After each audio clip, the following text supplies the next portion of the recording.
Assalamualaikum warahmatullahi wabarakatuh. Alhamdulillah, puji syukur kita ucapkan kepada Allah Subhanahu wa taala yang mana pada siang hari ini mungkin perutnya udah lapar ya Bu ya. Kita masih diberi kesempatan untuk bisa berkumpul di ruangan majelis guru. Salawat serta salam tidak lupa pula kita hadiahkan kepada Nabi besar Muhammad Sallallahu Alaihi Wasallam. Allahumma sholli ala Sayyidina Muhammad wa ala ali Muhammad. Pertama, ya ucapkan kepada kepala sekolah yang sudah memberikan izin dan waktu untuk bisa menyampaikan materi yang sudah didapat selama pendidikan guru penggerak ini. Dan terima kasih kepada rekan-rekan, Bapak dan Ibu sudah berkesempatan hadir di sini, meluangkan waktunya. Semoga nanti apa yang disampaikan bisa kita laksanakan di sekolah dan juga di rumah. Untuk hari ini, kita akan menyampaikan materi itu modul 1.4 yang berjudul budaya positif. Budaya positif ini banyak sekali yang bisa kita terapkan di sekolah. Yang pertama, di sini ada yang berapa yang disampaikan, yaitu perubahan paradigma belajar. Yang kedua, disiplin positif. Yang ketiga, nilai kebajikan. Yang keempat, dari hukuman, penghargaan, konsekuensi, dan restitusi. Yang kelima, kebutuhan dasar manusia. 6, motivasi perilaku manusia. 7, posisi kontrol guru. Yang ke-8, keyakinan kelas. Dan ke-9, segitiga restitusi. Di sini ia cuma berbagi, bukan merasa sok pintar atau sok tahu. Mungkin teman-teman sudah tahu lebih dulu tentang ini, karena di modul PMM itu sudah semua tercantum di sana. Ya, IGES pun belum membaca modul-modul PMM itu, tapi setelah dilihat materinya itu sama persis dengan yang ada di PMM. Jadi guru penggerak ini memang sejalan dengan modul-modul yang ada di PMM. Baik, kita lanjut yang pertama, yaitu pembelajaran dengan paradigma baru. Ini adalah pembelajaran yang berdasarkan pembelajaran diferensiasi. Berarti kita memberikan pembelajaran kepada peserta didik itu sesuai dengan kebutuhannya. Jadi setiap murid itu tidak sama, tugasnya juga tidak sama, cara pembelajaran nanti juga akan berbeda. Mungkin Bu Heni ini sudah lebih paham tentang berdiferensiasi ya, karena ia belum belajar tentang modul ini. Mau berjalan minggu ini bagaimana pembelajaran diferensiasi itu. Di dalam Tanoto pun juga kemarin kita udah belajar tentang diferensiasi, yang mana anak itu dikelompokkan sesuai dengan kebutuhannya. Sehingga nanti tujuan dari pembelajaran diferensiasi itu sesuai dengan profil pelajar Pancasila. Inilah kunci yang sebenarnya. Pembelajaran itu harus terwujud berdasarkan profil pelajar Pancasila. Yang mana profil pelajar Pancasila itu ada 6 ya Bapak Ibu ya. Kita sudah tahu semuanya. Yang pertama yaitu beriman dan bertakwa kepada Tuhan Yang Maha Esa, mandiri, berdaya kritis, kreatif, gotong royong, dan berkebinekaan global. Dan ini adalah tujuan akhir kita, bagaimana peserta didiknya nanti itu tercipta sebagai murid yang berkarakter sesuai dengan profil pelajar Pancasila. Selanjutnya yang kedua yaitu disiplin positif ya. Ketika kita mendengar kata disiplin, apa yang terlintas di benak dan pikiran Bapak Ibu? Tentang apa ketika mendengar kata-kata disiplin? Iya, tata tertib ya. Apalagi Bapak Ibu? Waktu. Apalagi? Mungkin sesuai dengan tata tertib atau aturan ya. Nah, iya. Kalau di sini disiplin positif itu mengarah ke disiplin diri kita, sehingga murid itu memiliki rasa tanggung jawab terhadap apa yang dilakukannya. Dia melakukannya itu tanpa ada paksaan, tanpa ada imbalan, ancaman, hukuman, dan penghargaan. Jadi di sini disiplin positif itu disiplin yang muncul dari dalam diri anak. Itu disiplin karena munculnya itu intrinsiknya, motivasi intrinsiknya, bukan dari eksternalnya. Lanjut yang ketiga yaitu nilai-nilai kebajikan. Dari disiplin positif tadi, maka akan muncullah nilai-nilai kebajikan. Nilai-nilai kebajikan itu adalah nilai yang sudah disepakati bersama tanpa membedakan suku, bahasa, dan latar belakang siswa. Contohnya saling menghormati. Nah, itu adalah wujud dari disiplin positif tadi. Saling menghormati berarti sesama teman tidak boleh saling mengejek, saling pukul-pukulan. Dan nilai kebajikan ini juga tertuang dalam profil pelajar Pancasila tadi yang 6. Terus nilai kebajikan itu ada lagi rasa peduli, rasa empati, tanggung jawab, jujur, dapat dipercaya, kebahagiaan, rendah hati, semangat, tenggang rasa, kebersihan, dan keadilan. Ini adalah nilai-nilai kebajikan yang penting kita tanamkan kepada anak didik kita nantinya. Lanjut tentang teori hukuman, penghargaan, konsekuensi, dan restitusi. Ini adalah hukuman dan penghargaan. Hukuman ini mungkin pernah kita lakukan, termasuk Iga sendiri. Hukuman itu tidak terencana, tiba-tiba, menyakitkan, memaksa, dan tidak nyaman. Contohnya, anak didik kita membuat kesalahan. Kita mungkin tiba-tiba menyuruh anak ambil sampah itu, walaupun itu adalah hal untuk kebaikan dirinya, tetapi hukuman itu akan menyakitkan diri anak juga, akan memaksa anak sehingga anak tersebut tidak merasa nyaman dengan hukuman yang telah kita berikan.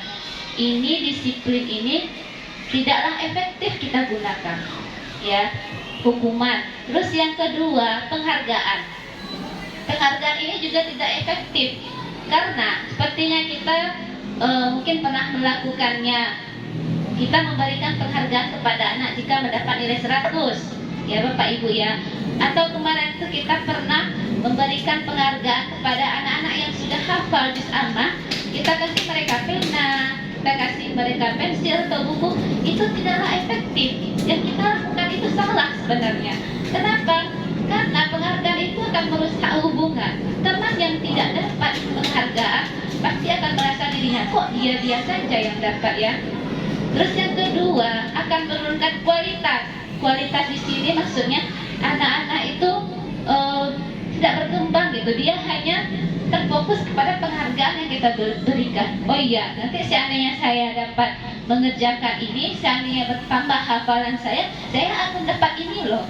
Sebenarnya tujuan kita sebenarnya tidak itu. Kita harus memunculkan motivasi dalam diri anak, bagaimana dia sendiri yang termotivasi untuk melakukan hal tersebut. Jadi penghargaan ini tidaklah efektif untuk menciptakan budaya positif. Iga tuh sini baru tersadar karena terbiasa. Ya anak-anak ibu, kalau nanti anak-anak ibu dapat nilai 100 ketika ulangan, nanti akan ada hadiah pensil.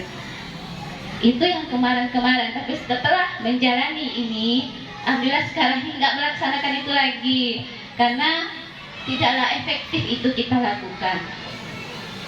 Lanjut, yang ketiga yaitu konsekuensi. Mungkin inilah yang sering kita lakukan karena konsekuensi itu sudah terencana, disepakati, disetujui oleh guru dan murid mengetahui konsekuensi apabila melanggarnya.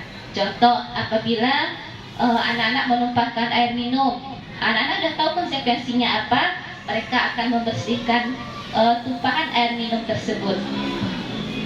Terus, menurut Bapak Ibu, apakah konsekuensi ini adalah disiplin positif yang baik? Kita tidak memaksa anak-anak sudah tahu dia apa yang akan dikerjakannya. Kalau hukuman tadi kita memaksa anak. Misalnya dia terlambat ke sekolah, datang ke sekolah, kita suruh, oh kamu ngambil sampah dulu ya, baru kamu boleh masuk. Atau dia nggak berseragam lengkap, kamu besok bawa bunga misalnya. Itu adalah hukuman. Sekarang konsekuensi. Apakah menurut Bapak Ibu ini sudah disiplin positif yang baik? Sudah ya Bapak Ibu. Iya, Igas pun juga setuju. Ini sudah yang baik adalah konsekuensi. Tapi ada yang lebih baik lagi dari konsekuensi, namanya yaitu restitusi. Ini baru Igas dengar. selama guru penggerak ini. Tapi di mode PFM guys tengok sudah ada ya Bu Ian ya. Mungkin Bu Ian udah banyak membaca karena sertifikatnya udah banyak nih Bu untuk PFM Bu Ian ini ya. Restitusi itu adalah proses menciptakan kondisi bagi murid untuk memperbaiki kesalahannya. Nah, di sini maksudnya murid sendiri yang memperbaiki kesalahannya. Misalnya dia mengambil uang teman, ya, apa yang akan dilakukannya? Kita tak boleh langsung kamu nggak boleh ngambil uang teman ya. Biar dia sendiri yang mencari solusinya. Misalnya, kamu kenapa mengambil uang teman nak? Kita tanya dulu, kena alasan dia seperti apa. Terus biar dia yang mencari tahu solusinya, bukan kita. Nanti anak akan berpikir, saya akan meminta maaf Bu. Maaf itu bukan dari kita, kamu minta maaf ya sama si A. Tidak, biarkanlah dia yang memberikan jalan keluar dari kesalahan yang dia lakukan. Ini adalah maksud dari restitusi. Sehingga nanti dia sendiri yang akan memperbaiki kesalahan-kesalahan yang telah dilakukannya, bukan dari kita. Kalau kita sudah berada pada tahap restitusi ini dan menerapkan restitusi ini, insya Allah murid pun akan nyaman, murid pun akan senang, dan dia tidak akan merasa terpaksa untuk melakukan sesuatu yang kita inginkan. Jadi hukuman, penghargaan itu tidaklah efektif kita lakukan. Mudah-mudahan nanti setelah ini kita bisa menerapkannya di sekolah kita. Itu pun juga bisa kita terapkan di rumah ya Bapak Ibu, tidak hanya di sekolah. Terus yang kedua, konsekuensi dan restitusi ini adalah disiplin positif yang baik. Yang lebih baik lagi itu ya restitusi. Biarkanlah anak tersebut yang mencari solusi dari kesalahan yang telah dia lakukan. Lanjut, ini tentang kebutuhan dasar manusia. Di sini ada 5. Yang pertama, bertahan hidup. Bertahan hidup ini tentang kebutuhan makanan, sandang, pangan, dan papan. Yang kedua, merasa diterima, kasih sayang dan perhatian. Yang ketiga, kebebasan, kesenangan, penguasaan. Kita lanjut kebutuhan dasar manusia. Ketika belajar kebutuhan dasar manusia ini, yang teringat itu si Kenzo, ya. Kenapa Kenzo itu berperilaku tidak baik di sekolah? Karena kebutuhan dasar manusia ini tidak terpenuhi oleh dia. Merasa diterimanya kurang, kasih sayang yang dia dapatkan kurang, makanya dia lebih nyaman berada di sekolah daripada di rumah. Jadi siswa-siswa kita yang melakukan kesalahan tersebut itu ada alasan dan tujuannya, dan yang mendasari mereka itu ya ini tadi, kebutuhannya tidak terpenuhi. Ya, misalnya anak yang kurang kasih sayang kepada orang tua, ya mungkin mereka akan mencari kasih sayang kepada kita di sini dengan cara apa? Mereka melakukan kesalahan. Terus yang kedua, kebebasan. Kebebasan di sini itu mereka ingin mencoba hal-hal baru. Mereka mungkin di sini pembelajaran yang kita lakukan itu menonton itu saja, dan mereka merasa bosan dengan apa yang kita berikan, sehingga mereka ingin mencoba hal-hal baru dan mengembangkan apa yang kita ajarkan. Terus yang ketiga, kesenangan. Murid memiliki konsentrasi yang tinggi jika mengerjakan sesuatu yang disenanginya. Contoh, pelajaran olahraga, mereka lebih senang ya Bu, Bapak Ibu ya. Kenapa mereka lebih senang kepada pelajaran olahraga? Karena mereka menyenangi apa ya itu tentang pembelajaran olahraga. Kalau olahraga itu kan senang-senang, lari-lari. Jadi untuk pembelajaran yang akan kita lakukan itu kalau bisa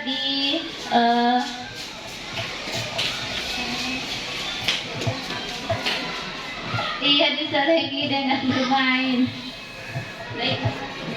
Ya. Iya. Terus yang kelima yaitu penguasaan. Penguasaan ini terampil, didengarkan, dan memiliki harga diri. Jadi itulah kebutuhan dasar manusia. Seandainya ada anak-anak kita yang berperilaku tidak baik, berarti kebutuhan dasar mereka tidak terpenuhi. Mungkin bisa kita lihat dari lingkungan keluarganya. Jadi kita tidak harus langsung memarahkan anak jika mereka berbuat kesalahan. Lanjut yang ketiga, dalam kebutuhan dasar manusia ada motivasi perilaku manusia. Di sini ada 3 motivasi perilaku manusia. Yang pertama yaitu menghindari ketidaknyamanan dan hukuman. Menghindari ketidaknyamanan dan hukuman ini adalah contohnya mereka melakukan sesuatu itu karena tidak mau dihukum, ya. Berarti ini adalah motivasi eksternal. Terus yang kedua, ingin mendapatkan penghargaan dan pujian. Misalnya mereka mau mengerjakan tugas, kalau dia nanti ujung-ujungnya ada hadiah yang kita berikan. Itu adalah motivasi perilaku manusia yang kedua. Yang ketiga yaitu internal, menjadi pembelajar sepanjang hayat. Ini adalah motivasi yang berasal dari dirinya sendiri. Dari ketiga motivasi ini, yang ketiga, yang nomor 3 itulah yang harus kita tanamkan kepada anak-anak. Mereka berperilaku, bertingkah laku itu untuk menjadi pembelajar sepanjang hayat yang memunculkan motivasi intrinsik dalam dirinya sendiri. Bapak Ibu, kita ice breaking dulu ya. Silakan berdiri.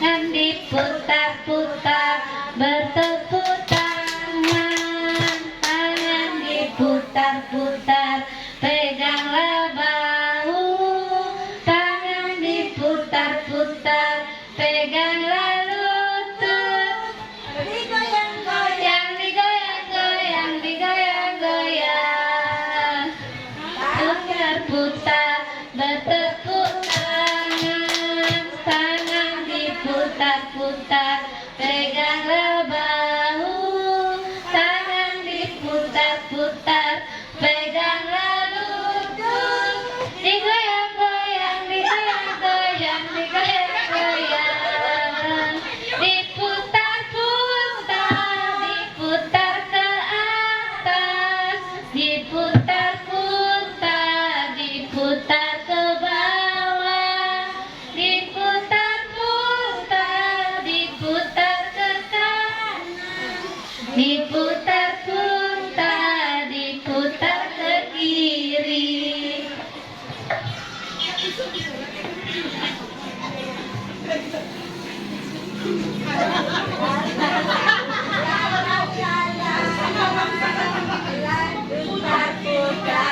Bertepuk tangan, tangan diputar-putar, peganglah bahu, tangan diputar-putar, pegang lutut, digoyang-goyang, digoyang-goyang, digoyang-goyang, diputar-putar, pegang tepuk tangan, diputar-putar, peganglah bahu, tangan diputar-putar, peganglah lutut, digoyang-goyang, digoyang-goyang, digoyang-goyang,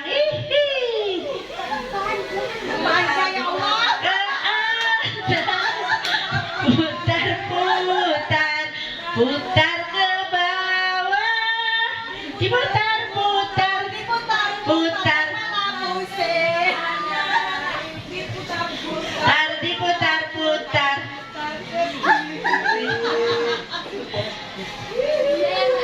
Oke, terima kasih. Terima kasih Bu Eni dan teman-teman.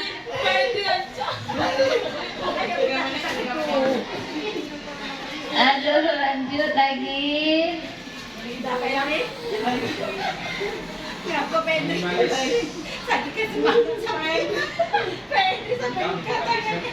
Bentar ya Bu, hilang dia.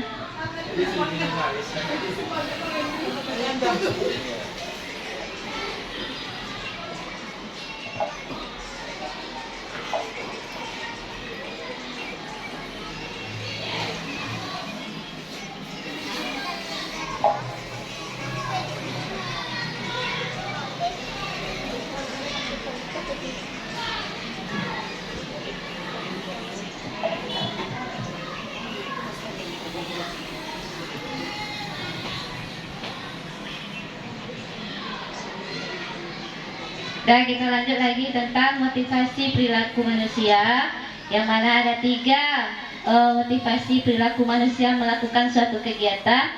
Yang pertama, untuk menghindari ketidaknyamanan dan hukuman. Yang kedua, mendapatkan penghargaan dan pujian. Yang ketiga, menjadi pembelajar sepanjang hayat. Tugas kita sebagai seorang guru adalah memunculkan motivasi internal ini yang ada dalam diri peserta didik, bagaimana dia melakukan sesuatu itu tanpa adanya paksaan, tanpa adanya hukuman, dan tanpa adanya penghargaan. Next, lanjut lagi tentang posisi kontrol guru. Di sini ada 5 posisi kita sebagai guru pengontrol tingkah laku anak. Yang pertama yaitu penghukum, ya. Penghukum ini berhubungan dengan fisik dan verbal. Bisa itu dengan fisik itu bisa dengan pukulan, tamparan, cubikan, dan verbal itu misalnya dengan kata-kata. Kata-kata itu nada suara yang tinggi, mata melotot, jari menunjuk. Alhamdulillah di sini kita tidak pernah melakukan seperti itu ya Bapak Ibu ya. Terus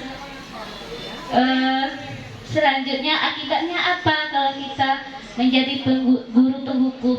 Akibatnya yaitu murid mungkin akan marah sama kita. Murid menjadi pendendam, agresif, dan bisa jadi dia tidak menyukai kita lagi. Jadi ini adalah posisi kontrol guru yang pertama, yaitu penghukum. Apakah di sini pernah kita menjadi guru yang penghukum? Ada ya. IGES pun juga ada penghukum. Iya. Nah, pasti ada ya, pernah kita lakukan ya Bapak Ibu ya. IGES pun juga pernah melakukannya, apalagi hati kita sedang tidak baik-baik saja dari rumah ya Bapak Ibu. Yang kedua, posisi kontrol guru pembuat merasa bersalah. Kita membuat anak itu merasa bersalah. Mungkin nada suara kita lembut, tapi siswa itu merasa bersalah. Akibatnya murid merasa tidak berharga karena telah mengecewakan orang lain. Contohnya, kamu tidak sayang sama ibu ya nak ya, kamu tidak sayang sama orang tua kamu ya nak ya. Ini adalah posisi kontrol guru. Misalnya kita panggil anak, mereka melakukan kesalahan. Kamu ingat bapak kamu di rumah, mama kamu bekerja di rumah dari pagi, siang, dan malam. Kamu di sini hanya belajar, tapi kamu tidak berperilaku yang tidak baik di sekolah. Kasihan orang tuanya. Pernah kita melakukan seperti itu Bapak Ibu? Pernah. IGES pun juga pernah melakukan posisi yang seperti ini, membuat merasa bersalah, sehingga anak-anak tersebut mungkin merasa bersalah. Oh iya, benar nggak ya yang saya lakukan tadi? Tetapi ini bukanlah motivasi internal yang ada di dalam dirinya. Terus yang ketiga yaitu posisi kontrol guru sebagai teman. Nada suara kita ramah, akrab, bercanda, dan senyum. Akibatnya posisi kita sebagai teman ini tidak akan menyakiti murid, karena kita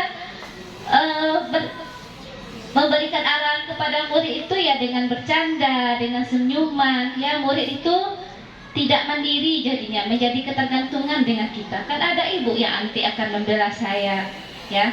Terus di sini posisi kontrol guru sebagai teman ini sudah mulai baik kita lakukan, karena kita di sini tidak lagi marah-marah kepada siswa tersebut.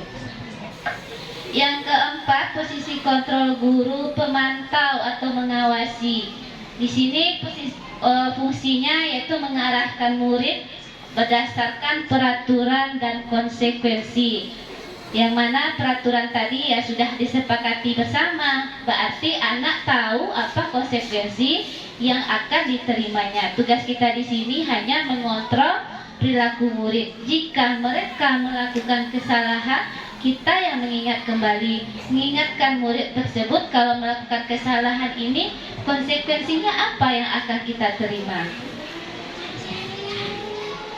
Terus yang kelima, posisi kontrol guru sebagai manajer. Inilah yang diharapkan dari kelima posisi kontrol guru tadi. Posisi sebagai manajer inilah yang harus kita terapkan baik di sekolah maupun di rumah. Caranya bagaimana? Nada suara kita halus, mendekatkan murid, mendekatkan diri kepada murid, tidak perlu marah-marah. Ya, selama pembelajaran guru penggerak ini, intinya di sana kita tidak perlu marah-marah kepada murid. Tetapi terkadang kita sulit untuk mengontrol emosi kita, karena untuk berubah ke arah yang lebih baik itu memang butuh waktu yang banyak, ya. Untuk berubah menjadi lebih baik itu agak susah, tetapi mudah-mudahan nanti kita perlahan, tahap demi tahap bisa menjadi posisi kontrol guru sebagai manajer. Murid akan menjadi pribadi mandiri dan bertanggung jawab atas perbuatan-perbuatan dan tindakan yang telah mereka lakukan.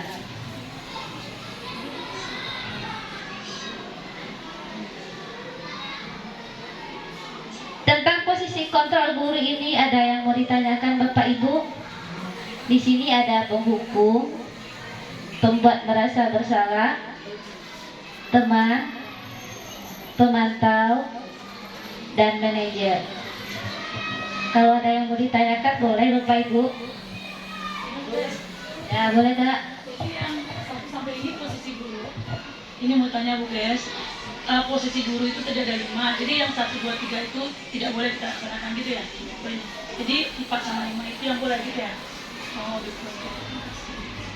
Ya, dari pertanyaan Bu Sri tadi, posisi kontrol guru itu ada 5, hukuman, pembuat merasa bersalah, teman, pemantau, dan manajer. Ini sebenarnya memang tidak boleh kita lakukan karena di sana ada sisi negatifnya. Yang baik itu posisi kontrol guru sebagai manajer. Bagaimana seorang manajer itu bisa mendekatkan diri kepada murid? Kalau kita sudah mengetahui karakter murid tersebut, insya Allah kita bisa berposisi sebagai manajer. Makanya di sini butuh diagnostik awal yang perlu kita lakukan di awal pembelajaran. Kita akan mengenal bagaimana lingkungannya, bagaimana cara belajarnya, bagaimana karakter dari murid-murid tersebut. Hasilnya, murid tersebut akan menjadi pribadi yang mandiri dan bertanggung jawab. Sebagai penghukum kita tidak boleh, karena ada sisi negatifnya. Murid mungkin akan merasa marah kepada kita dan juga bisa dendam. Terus yang kedua, membuat merasa bersalah ini juga tidak boleh karena ada sisi negatifnya juga. Murid akan merasa tidak berharga karena telah mengecewakan kita, karena telah mengecewakan orang tuanya. Terus yang ketiga, sebagai teman. Sebagai teman ini sudah lebih baik lagi daripada yang kedua tadi. Tetapi ini masih ada sisi negatifnya. Tidak akan murid tersebut tidak mandiri, dia menjadi ketergantungan. Yang keempat yaitu sebagai pemantau. Sebagai pemantau ini juga sudah bagus karena kita memantau segala tindakan yang dilakukan murid berdasarkan peraturan-peraturan yang telah kita buat. Tetapi peraturan tersebut terkadang kita memaksa, bukan dari siswa peraturan-peraturan tersebut. Misalnya berpakaian lengkap tadi kan, itu adalah aturan dari kita, tapi memang wajib itu dilaksanakan oleh siswa.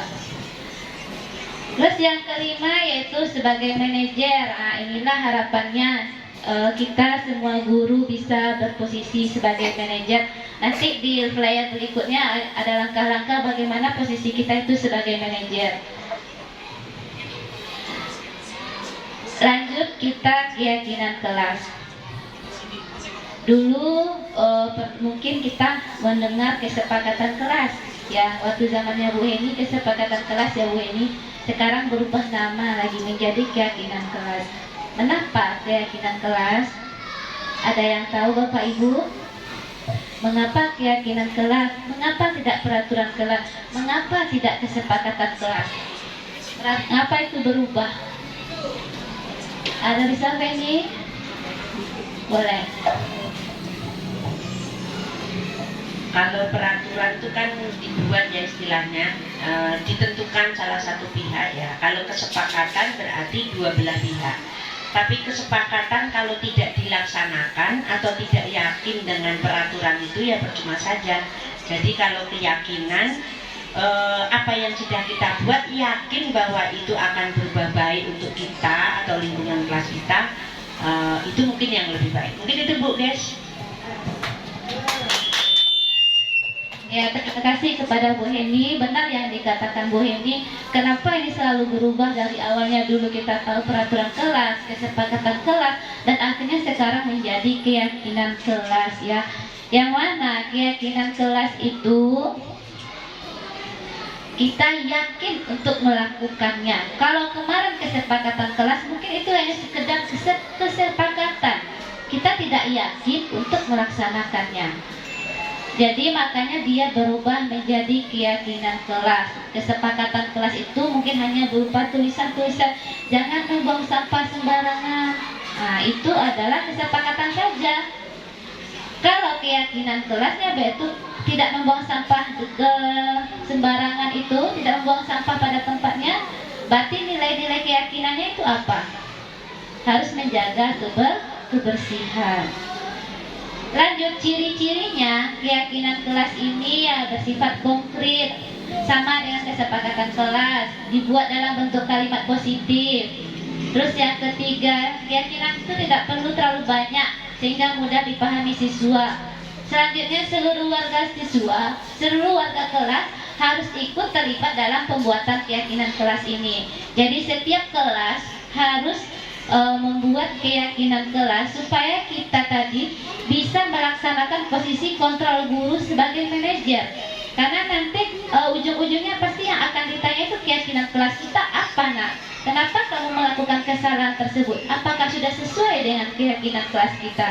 Jadi ini adalah wajib kita buat dan terapkan kepada anak tentang keyakinan kelas kita. Mungkin teman-teman di sini sudah membuat tentang kesepakatan kelas. Sekarang namanya berubah lagi menjadi keyakinan kelas. Prosedurnya bagaimana? Ya sama dengan kesepakatan kelas tadi. Kita meminta murid untuk menyampaikan pendapat-pendapatnya, bisa mungkin melalui kertas atau stick note. Terus anak-anak nanti disuruh menempel ke depan. Selanjutnya dari kata-kata yang sudah dibuat oleh anak, kita susun menjadi kalimat-kalimat yang positif. Terus keyakinan kelas itu tidak boleh banyak-banyak tadi ya Bapak Ibu, minimal 3, maksimalnya 7. Setelah kita buat keyakinan tersebut, kita print atau buat poster, lalu ditandatangani. Siapa yang menandatanganinya? Ya seluruh murid tadi dengan gurunya. Ya di kepala sekolah nggak lagi tanda tangan, karena nanti kalau kepala sekolah namanya keyakinan sekolah lagi. Itulah nanti yang mungkin bisa kita buat di lain waktu ya Bu ya, tentang keyakinan sekolah. Terus setelah ditanda tangan, kita pajang di depan kelas kita. Memajang itu di tempat yang bisa dilihat oleh anak. Jadi ketika anak melakukan kesalahan, ini loh nak keyakinan kelas kita yang telah kita buat. Apakah kamu sudah sesuai dengan keyakinan kelas kita yang sudah kita buat? Kalau anak kelas 1 kemarin tuh, oh iya Bu, kita kan nggak boleh lari-lari Bu, katanya kan. Akhirnya mereka duduk, walaupun di kelas 3 belum dipajang keyakinan kelasnya, tapi mereka kemarin sepakat bahwa keyakinan kelas mereka itu, nah ini waktu itu proses pembuatan keyakinan kelasnya, anak-anak disuruh menulis di kertas stick note. Anak-anak yang belum bisa menulis, teman yang sebelahnya membantu. Mereka pengennya Bu, kelas kita itu maunya bersih, lalu dibantu oleh teman yang di sampingnya, sehingga mereka bisa menuliskan di kertas stick note-nya. Lalu mereka disuruh menempel di karton yang sudah disediakan. Ini masing-masing siswa, semuanya alhamdulillah waktu itu datang 25 siswa dan semuanya hadir. Jadi mereka turut serta dalam pembuatan keyakinan kelas. Setelah nanti dibuat, lalu dipajang di kelas kita. Kalau bisa itu memang di tempat yang mudah dilihat anak, nggak usah terlalu tinggi kali, dan mungkin di depan kelas kita juga bisa kita pajang seperti orang jualan itu kan ada tiangnya ya Bapak Ibu ya. Nah, bisa kita pakai nanti di kelas.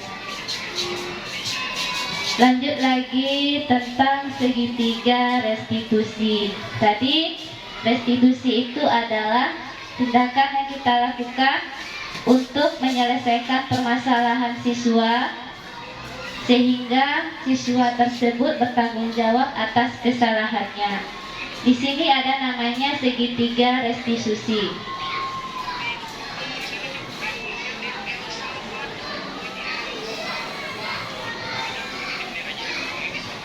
Segitiga restitusi ini adalah suatu proses dialog yang dilakukan oleh guru, orang tua, dan murid agar dapat menghasilkan murid yang mandiri dan bertanggung jawab. Ini bisa kita terapkan apabila siswa melakukan suatu kesalahan yang tidak sesuai dengan keyakinan sekolah atau keyakinan kelas. Ini adalah bentuk segitiga restitusinya. Ada 3 langkah. Yang pertama, kita stabilkan dulu identitasnya. Yang kedua, validasi tindakan yang salah. Yang ketiga, yaitu menanyakan keyakinan kelas. Makanya di sini harus ada keyakinan kelas, karena ujung-ujungnya dari permasalahan siswa dalam penyelesaiannya yang ditanya itu keyakinan kelas. Apa keyakinan kelas yang sudah kita tetapkan? Dalam segitiga restitusi ini yang pertama yaitu menstabilkan identitas.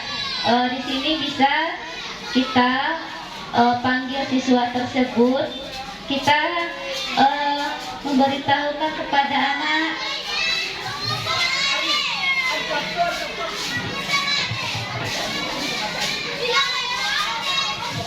menstabilkan identitas. Tidak ada manusia yang sempurna, nak. Ibu juga pernah melakukan kesalahan seperti itu, dan kita pasti bisa menyelesaikan masalah ini. Ini tentang menstabilkan identitas. Selanjutnya, langkah yang kedua, validasi tindakan yang salah. Kita bisa menanyakan kepada anak, kamu pasti punya alasan tertentu untuk melakukan hal tersebut, atau kamu bisa melakukan hal buruk lagi dari itu. Tindakan yang salah misalnya anak tersebut mengambil uang temannya. Kita tanya dulu, apa alasan kamu untuk mengambil uang teman kamu? Terus yang ketiga yaitu menanyakan keyakinan kelas. Menanyakan keyakinan kelas ini ya kita dasarnya yaitu keyakinan kelas yang telah kita buat. Apa keyakinan kelas kita, nak, yang sudah kita sepakati? Ini adalah proses dalam penyelesaian masalah penggunaan segitiga restitusi. Jadi segitiga restitusi ini ada 3 langkah: menstabilkan identitas, validasi tindakan yang salah, dan menanyakan keyakinan kelas.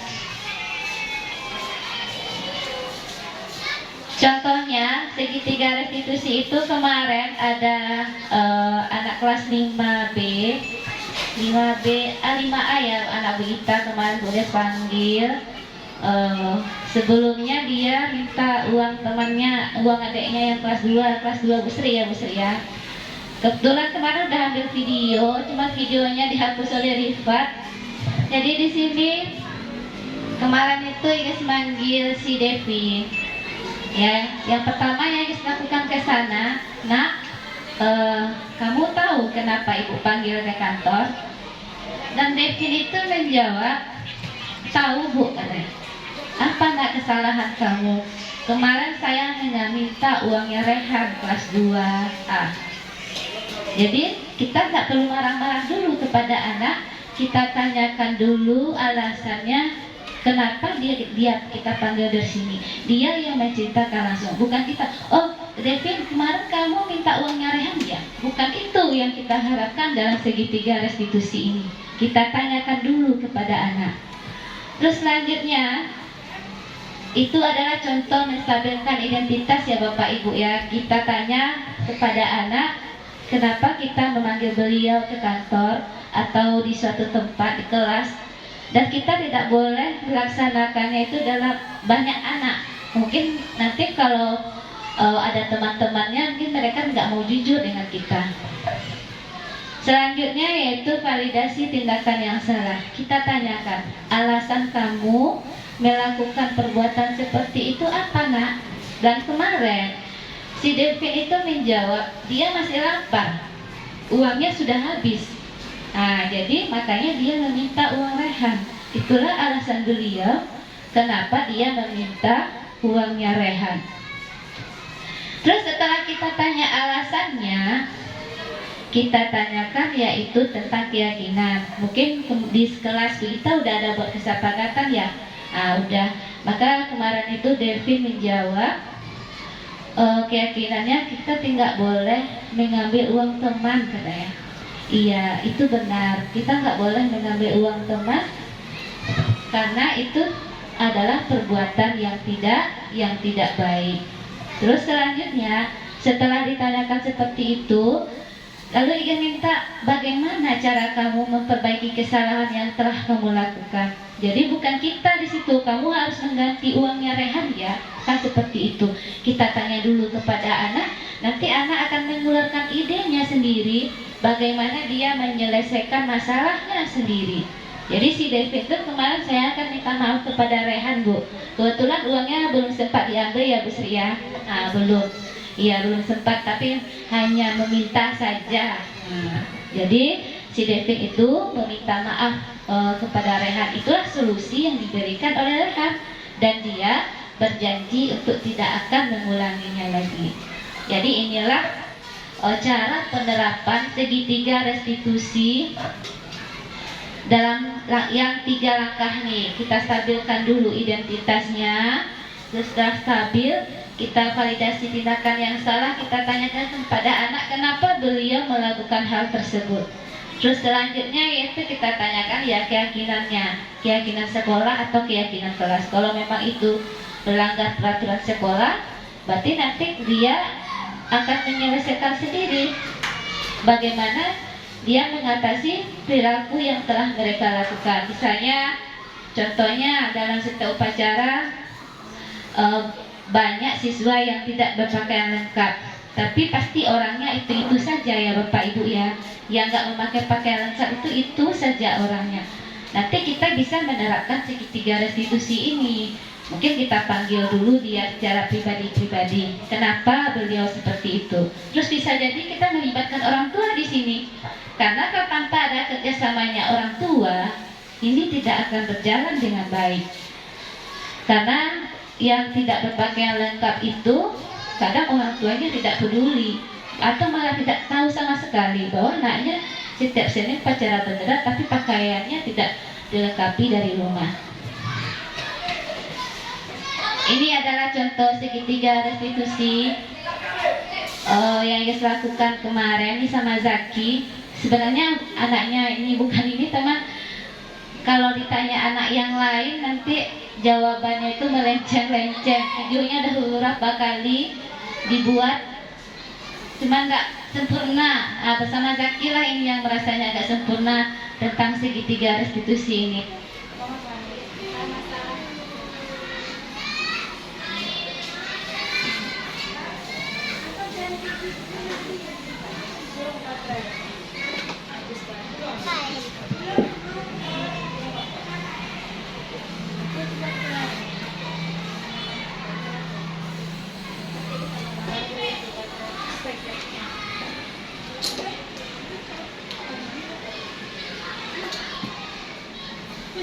Oke, ini adalah masalahnya Zaki, karena Zaki ini anaknya pintar dan dia terlalu aktif di kelas.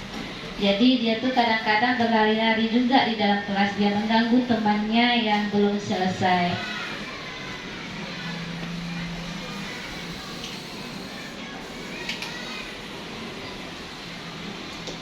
Nggak dengar ya Bapak Ibu ya?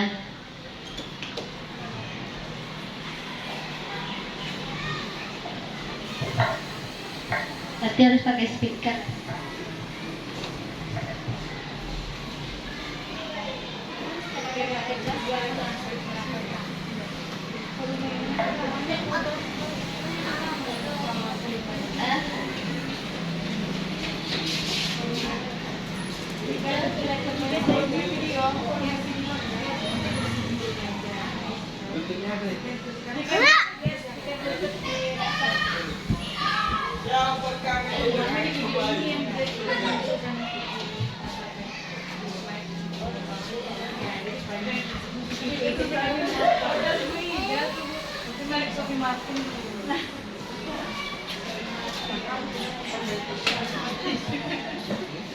Kenapa mengambil ketiga? Saya nggak punya, saya mau punya.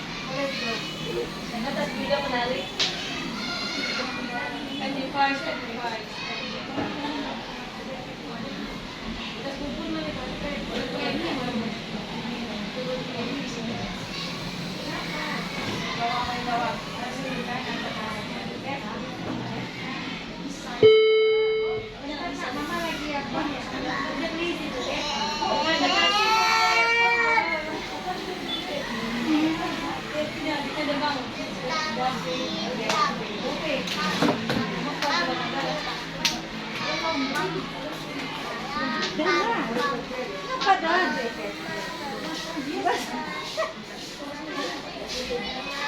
Tuh, itu Kak.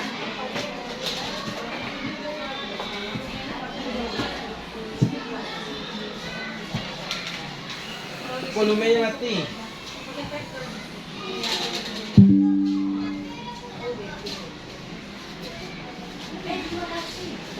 Ya kita tidak kenapa bukan di sini enggak tahu tapi pada saat keluarga Zaki bermain di dalam kelas tidak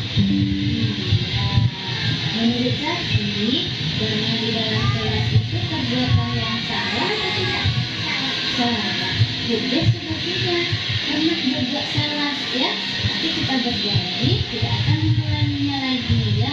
Bermain itu adalah haknya Zaki, tapi kita harus tahu pada saat kapan kita bermain. Ya, kita boleh bermain pada saat yang istirahat. Kalau saat yang pelajaran kita tidak boleh bermain, tidak boleh bermain. Zaki ini tidak keyakinan kelas kita apa? Kita itu harus bagaimana dalam kelas?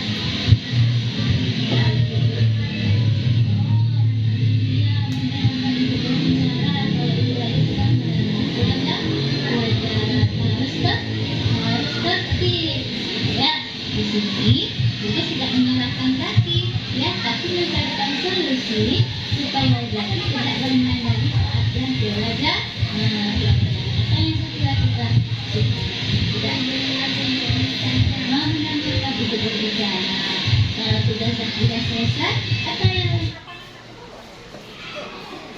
Besar kali. Oh, karena tinggal. Kecil kan?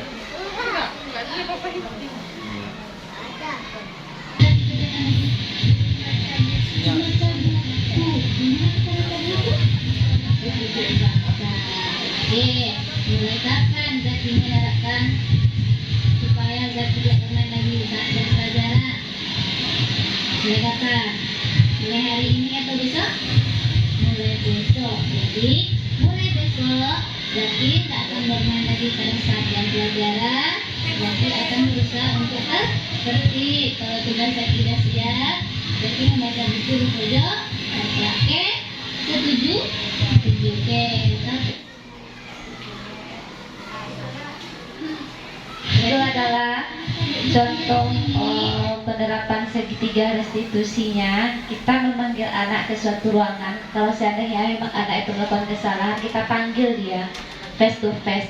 Tapi kalau memang dia berdua, misalnya kalau berkelahi, berarti otomatis kita memanggil mereka berdua. Kita tanya dulu penyebabnya apa, alasan dia berkelahi itu apa, dan selanjutnya yaitu menanyakan keyakinan kelasnya. Karena dari keyakinan kelas inilah kita bisa berpijak bahwa segala sesuatu itu pasti ada konsekuensinya, ya. Terus selanjutnya siswa yang sendiri yang akan mencari solusi dari permasalahan mereka. Contohnya Zaki tadi, dia kan bermain-main di dalam kelas. Dia mencari solusi bahwa kalau dia udah selesai mengerjakan tugasnya, dia akan membaca buku di pojok baca. Mungkin itu saja yang dapat saya sampaikan pada kesempatan kali ini, yang mana dari paparan yang disampaikan tadi, di sini bisa kita ambil kesimpulan bahwa hukuman penghargaan itu tidaklah efektif kita lakukan, tidaklah membantu untuk meningkatkan disiplin positif, Selanjutnya, apa yang akan kita lakukan seandainya hukuman dan penghargaan tidak efektif? Kita bisa mengambil jalan dengan cara restitusi. Restitusi ini berarti siswa sendiri yang akan mencari solusi dari permasalahan mereka.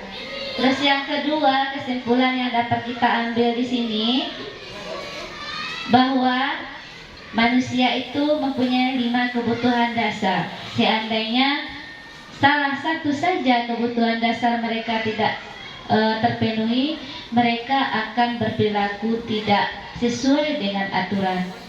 Terus yang ketiga, di sini ada motivasi perilaku manusia yang diharapkan, yaitu munculnya motivasi internal dalam diri siswa. Dia melakukan sesuatu bukan karena adanya hukuman, bukan karena adanya penghargaan. Terus selanjutnya, posisi kontrol guru. Di sini ada 5 tadi yang guys jelaskan. Posisi yang terbaik itu adalah sebagai manajer. Manajer yaitu dengan cara menerapkan segitiga restitusi tadi. Jadi posisi manajer ini hubungannya penerapannya dengan segitiga restitusi. Selanjutnya ini adalah keyakinan kelas. Keyakinan kelas ini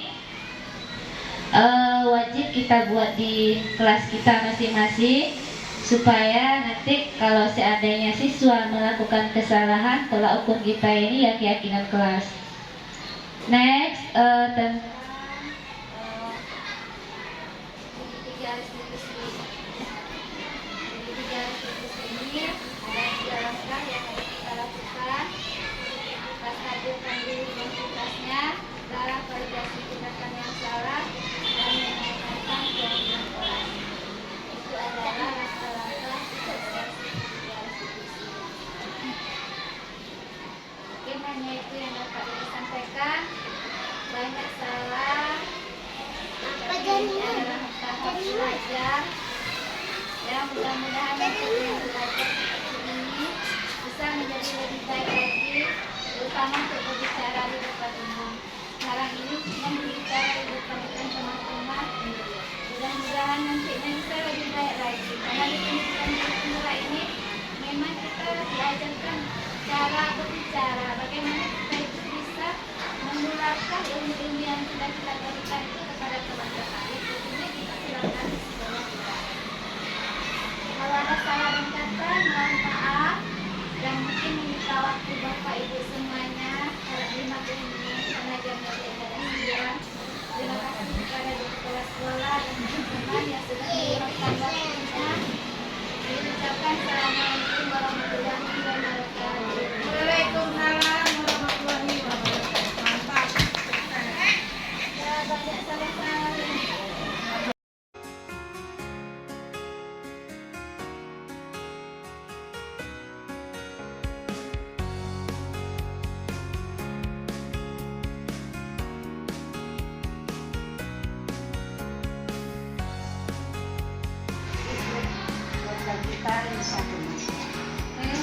Ibu, kebetulan Ibu ada berdua di sini. Dia sudah masuk di sini. Minta kembali kemarin udah presentasi tentang budaya positif. Jadi mohon umpan baliknya ya dari kepala sekolah satu, itu lagi saya dari ini. Dulu ya Bu, silakan dulu. Saya dulu atau ibu dulu? Saya dulu. Kalau guru penggerak kan senior pasti akan berbanyak ya. Alhamdulillah berikutnya luar biasa. Yang pertama kemarin tuh tampilan sudah sangat luar biasa mengembirakan.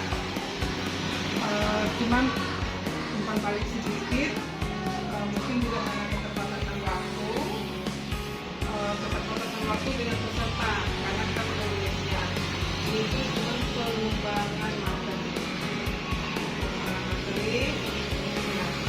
karena semua yang disampaikan sudah bagus, bermanfaat bagi peserta, sangat bermanfaat. Cuma tadi pengembangan, terus apa sih yang kejadian konkret, langkah konkret, solusi konkretnya apa?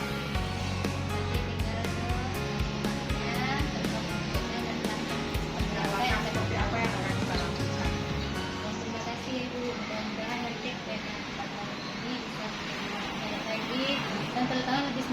Allah Bu, karena masih banyak tahap-tahap berikutnya akan dilalui. Dari Bu ini lagi Bu ini, mohon umpan baliknya untuk kebaikan diri sendiri lah. Kemarin itu saya mengikuti agak terkejut ya sebenarnya, karena saya kan juga guru penggerak angkatan 1 nih. Kan di guru penggerak dari ajarkan membuat kesepakatan kelas. Jadi kita sudah di 25 pekan baru ini sudah diterapkan kesepakatan kelas dari kelas 1 hingga kelas Ya, kita 6. masing-masing udah buat. Memang ya, tapi memang cukup efektif ya kesepakatan kelas ini. Tetapi setelah berjalannya waktu itu masih banyak kekurangan dari kesepakatan kelas tadi. Tapi saya nggak tahu gimana ya kok kita nggak boleh buat tata tertib, buat kesepakatan. Kesepakatan ya dibuat, tidak banyak-banyak bulan. Tapi kok masih belum efektif, masih baru merupakan sebuah kesepakatan, masih ada pelanggaran-pelanggaran yang dilakukan. Nah kemarin ada Bu Ikes itu minta ikut hari kita berkumpul bersama belajar sharing session. Bu Ikes menampilkan kok ada keyakinan kelas. Saya kok yakin kelas ke mana gitu kan, saya perhatikan ternyata betul kesepakatan itu hanya sebuah kesepakatan. Kalau keyakinan itu berarti kan memang sudah yakin akan diterapkan dan berhasil. Jadi insya Allah ya Bu ya, kita terapkan dari kelas 1 sampai kelas 6. Walaupun susah, Iya, karena untuk berubah itu memang susah Bu. karena kita merubah karakter si guru dan si anak.